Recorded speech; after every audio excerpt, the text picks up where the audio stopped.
Notre secours est dans le nom du Seigneur qui a fait le ciel et la terre. L'épisode d'aujourd'hui sera un tout petit peu plus long que d'habitude parce qu'à cause du hasard des textes, il a fallu mettre ensemble 12, 13 et 14, donc on y va tout de suite.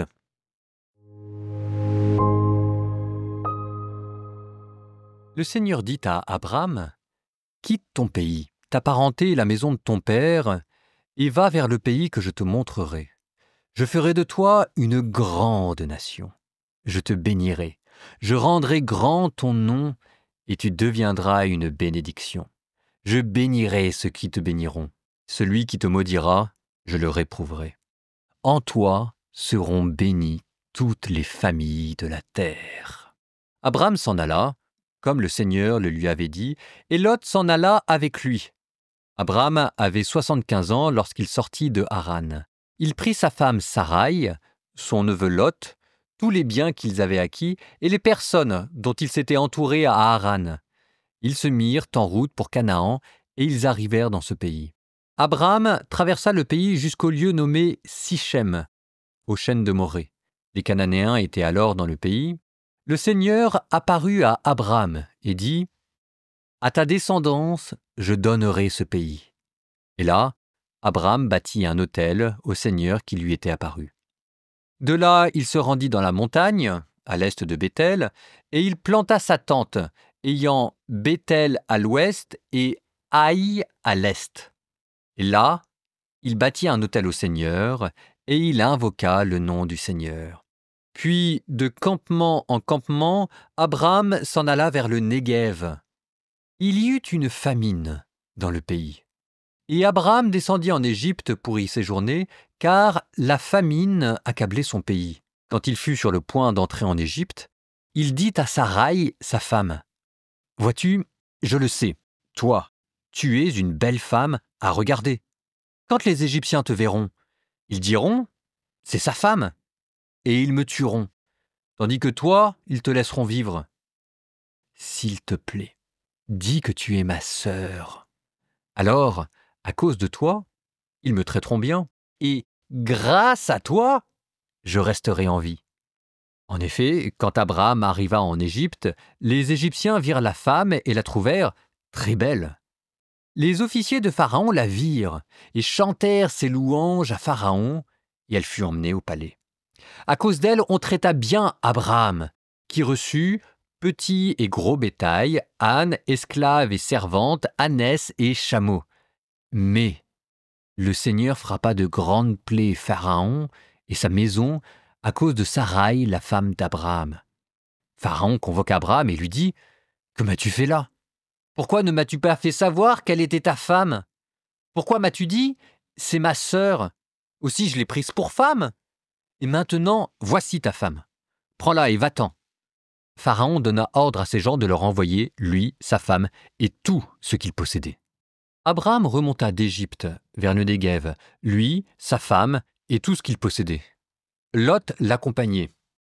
Abraham était extrêmement riche en troupeaux, en argent et en or.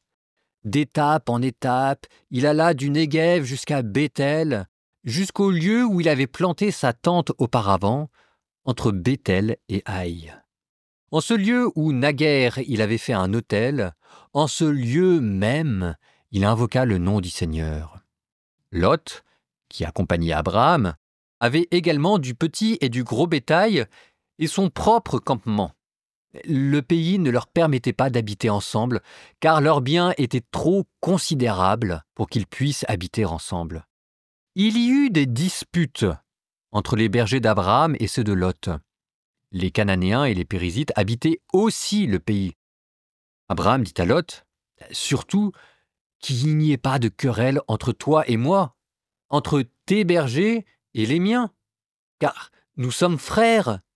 N'as-tu pas tout le pays devant toi? Sépare-toi donc de moi. Si tu vas à gauche, j'irai à droite.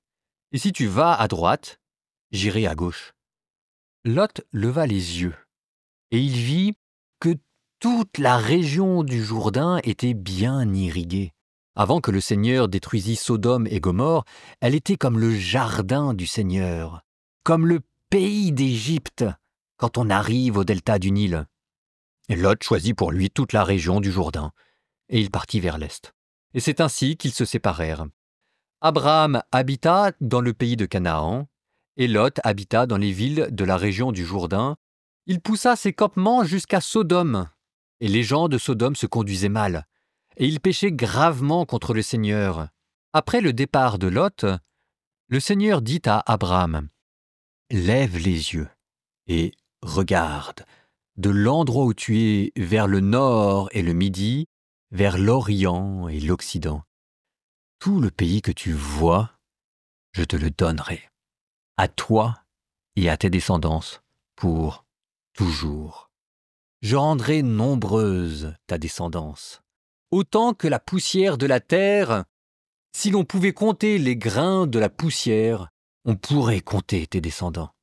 Lève-toi, parcours le pays en long et en large, c'est à toi que je vais le donner. » Abraham déplaça son campement, et il alla s'établir aux chênes de Mambré, près d'Hébron, et là il bâtit un autel au Seigneur. Voici ce qui arriva au temps d'Amraphel, roi de Shinéar, d'Arioch, roi d'Élassar, de Kédor-Laomer, roi d'Élam, et de Tidéal, roi de Goïm. Ceux-ci firent la guerre à Béra, roi de Sodome, Birsha, roi de Gomorre, Shinéab, roi d'Adma, Sheméber, roi de Séboïm, et au roi de Béla, c'est-à-dire Soar. Ces derniers s'étaient tous rejoints dans la vallée de Siddim, c'est-à-dire dans la vallée de la mer Morte. Pendant 12 ans, ils avaient servi Kédor-Laomer, mais la 13e année, ils s'étaient révoltés. Au cours de la 14e année, arriva Kédor-Laomer et les rois qui l'accompagnaient. Ils bâtirent les Réphaïtes à Ashtaroth, Karnaïm, les Ouzim à Ham, les Émim à Shavet Kiriataïm, les Horites de leur montagne de Séhir jusqu'aux chênes de Paran qui est au bord du désert. Puis ils s'en retournèrent et arrivèrent à la source du jugement, c'est-à-dire Kadès. Ils ravagèrent tout le territoire des Amalécites et bâtirent aussi les Amorites qui habitaient à Hassesson-Tamar. Sortirent alors le roi de Sodome, le roi de Gomorre, le roi d'Adma, le roi de Séboïm et le roi de Béla, c'est-à-dire Soar. Ils se rangèrent en ordre de bataille dans la vallée de Siddim face à Kédor-Laomer, roi d'Élam, Tidéal, roi de Goïm, Amraphel, roi de Shinéar, Arioch, roi d'Élassar. 4 rois contre 5. La vallée de Siddim était creusée de puits de bitume. Dans leur fuite, le roi de Sodome et le roi de Gomorre y tombèrent, et les autres s'enfuirent vers la montagne. Les ennemis prirent tous les biens de Sodome et de Gomorre, ainsi que tous leurs vivres, et ils s'en allèrent. Ils prirent aussi Lot et ses biens, et s'en allèrent. Lot était le neveu d'Abraham, et il habitait Sodome. Un fuyard vint informer Abraham l'Hébreu de ces événements. Celui-ci demeurait aux chênes de Mambré l'Amorite, le frère d'Eshcol et d'Aner qui étaient des alliés d'Abraham. Dès qu'Abraham entendit que son frère avait été capturé, il mobilisa 318 hommes de guerre qui appartenaient à sa maison et mena la poursuite jusqu'à Dan. Durant la nuit, il se déploya contre ses ennemis, lui et ses serviteurs. Il les battit et les poursuivit jusqu'à Oba, au nord de Damas. Il ramena tous les biens. Il ramena aussi son frère Lot et ses biens, ainsi que les femmes et tous les gens. Le roi de Sodome s'avança vers la vallée de Chavé, c'est-à-dire la vallée du roi, à la rencontre d'Abraham. Celui-ci venait de battre Kédor-Laomer et les rois qui l'accompagnaient. Melchisédek, roi de Salem, fit apporter du pain et du vin. Il était prêtre du Dieu Très-Haut. Il le bénit en disant « Béni soit Abraham par le Dieu Très-Haut qui a créé le ciel et la terre, et béni soit le Dieu Très-Haut qui a livré tes ennemis entre tes mains. » Et Abraham lui donna le 10e de tout ce qu'il avait pris. Le roi de Sodome dit à Abraham « Donne-moi les personnes et garde pour toi les biens. » Abraham lui répondit J'ai levé la main vers le Seigneur, le Dieu très haut qui a fait le ciel et la terre, et j'ai juré que je ne prendrai rien, pas même un fil, pas même une courroie de sandales, rien de tout ce qui t'appartient, et tu ne pourras pas dire « c'est moi qui ai enrichi Abraham ». Rien pour moi. Seulement ce que les jeunes ont mangé et la part des hommes qui m'accompagnaient, Aner, Eshcol et Mambré, qu'ils prennent eux-mêmes leur part.